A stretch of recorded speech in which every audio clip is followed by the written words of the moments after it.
This is TWiT. Facebook founder Mark Zuckerberg has challenged himself to learn Chinese, create his own home Jarvis personal assistant, and more. But this year, he has resolved to visit every state in the U.S., and for the past 5 months, we've watched him awkwardly try to look like a real human person, interacting with other real human persons, which has caused many to come to the obvious conclusion that he is running for president. Joining us to talk about Zuck's real political strategy is David McCabe, who writes about technology for Axios. Welcome to the show, David. Thank you for having me. I've got to be honest, I don't have any Kendrick Lamar tickets. Seriously, we brought you on for one reason today. Thanks. Okay, talk to you later. It's been nice. It's been nice. No, just kidding. Just kidding. Come back. Seriously. So you write that the whole Zuck running for president is overhyped. But his friends tell us that he might still run for something. What do you think? So I'm doubtful that he'll run for president in 2020. I think he's got a good gig. It's a pretty influential one. But I think that the broader point of this trip seems to be to set him up for some sort of large role in the public discourse about complicated and, yes, politically contentious issues. So we say we've been following him, but it's really not, the press hasn't been able to cover this. What we're seeing is these pictures that they don't necessarily look awkward, but they definitely look posed. The one with the cow is one, or the truck, the cow is the one that I just love and can't get enough of, or the dinner that he had. So what do you, yeah, there's that cow picture. That picture took 20 minutes. So what do you think he is doing on the one with the kitten? I don't think I saw that one. Don't get lulled into Zuckerberg's power of photos here. There's no such thing as fake news. He's with a kitten. What do you think he is doing? Well, so I will note the photos are an interesting thing to point out because they are actually being shot, sometimes at least by a former photographer to President Obama, reportedly. I think that the question of what he's doing is sort of an open-ended one right now. But I think if you look at what he's interested in, there's a couple options. This obviously helps him set up his sort of philanthropy, the Chan Zuckerberg Initiative, so he can use this kind of listening tour there. It helps with Facebook's brand. Facebook has struggled a little bit with allegations of political bias and allegations of its role in the political process, and so this I think helps their brand too. And yes, it does conceivably set him up to serve in some sort of public capacity down the road.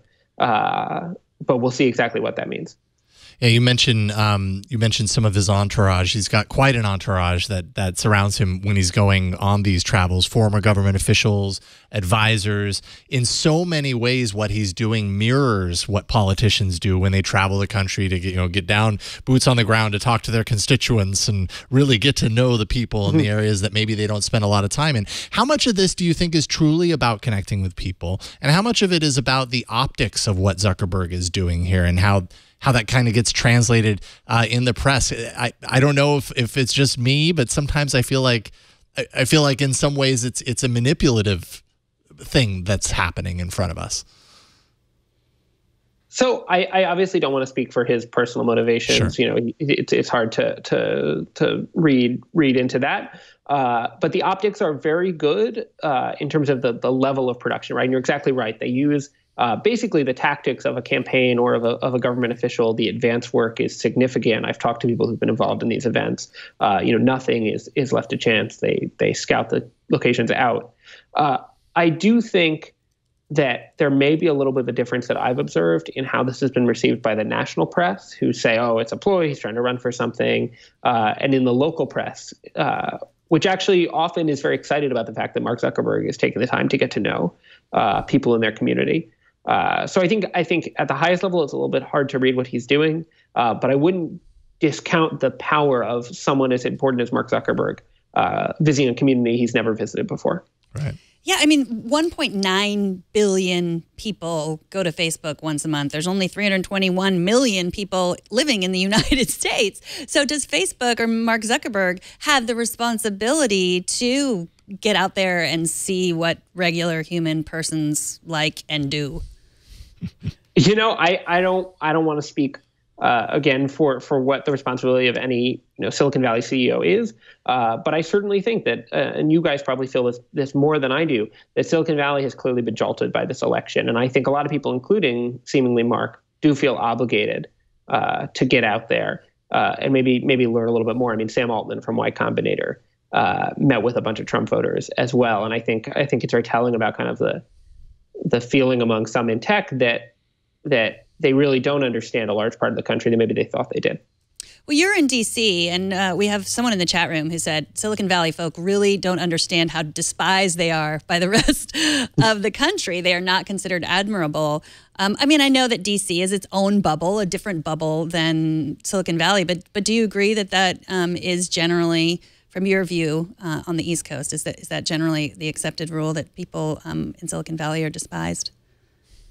I don't want to say despised. I think there is maybe a skepticism of new technology that in Silicon Valley would be viewed simply as admirable innovation, right? I think that policymakers and regulators are prone to saying, well, wait a second, let's figure out what this means beyond your exciting, flashy demo video. And I think sometimes that's where you see the rubber hit the road. Yeah. There was a dinner that Mark Zuckerberg had with an Ohio family, and there's a whole piece about it and photo opportunity, of course, because that's what his entourage does. A spokeswoman, I guess, afterwards instructed the family to, quote, hammer home to those who inquire about the whole presidential aspirations thing that is definitely not in the cards, that's definitely not what this is about. So there's an obvious attempt by the entourage, by the group, by this kind of coordinated effort to control the message, the reason behind it. Do you think that kind of control is necessary for something where he's casually going around the U.S. Meeting people? Well, it's anything but casual, right? Yeah. I mean, all the things you're speaking to add a layer of complexity to it. Yeah. That I think you can ask yourself whether or not he would want to just drop in randomly on a place. But I think one question I have is whether or not someone like Mark Zuckerberg really can just drop in on a local business, right? It may be more complicated for him to go to a place like that. So that'd be my sort of one question. But certainly, they have made a choice to produce this. And whether that choice plays out well or could have played out better if they went another route, I think we'll know at the end of the year. Yeah. But some of the things that he's doing are not, they're not taking pictures. You wrote that he also spoke to people whose lives had been affected by the opioid epidemic. And, that there was no photo up there, which, I mean, I think maybe we're not giving him enough credit. I've heard people talk about, for these companies, it is definitely the bottom line. But someone like Mark Zuckerberg doesn't have to work another day in his life. Like, he could quit and be happy. So that there is this idea that they're not just trying to do this for Facebook. Like, they really believe in this stuff. He believes in helping the world. Like, he believes when he gave a bunch of money a couple years ago to East Coast schools, like, it kind of ended up in a mess, but his heart was in the right place. Like, with his foundation, he's giving his money away. So, I mean, I guess in that sense, he has said he's going to give it away. But do you think that there's a lot of what he's doing that we're not seeing? I think Facebook has, so that the opioid roundtable is a great example. They did post an image of that directly to Facebook, but it was their image. It was his copy, or it was copywritten in his voice. I think there certainly is an attempt to do this in private. They say it's so that he can be more candid, and the people he's talking to who are not media trained can be more candid. And it also, I think, links into this idea that he has always wanted to grow as a public speaker and grow as a public figure. And certainly I talked to political operatives who said, yeah, the way you get better at doing an event like this is you do an event like this. Yeah, that's a really good point. Zuckerberg had been criticized a lot early on, especially in just being kind of awkward in front of people when giving speeches or during keynotes or whatever. That's a skill that doesn't come very easily. You only get better at that by doing and doing and doing. This is a great way to do that, for sure. Yeah, there are very few naturals in politics or in things like this, right? It's just, it's hard. I mean, I talked to a communications director for Jeb Bush, who I think we all saw actually get better on the campaign trail over the course of that election cycle. So even people who are politicians are not always naturals at this.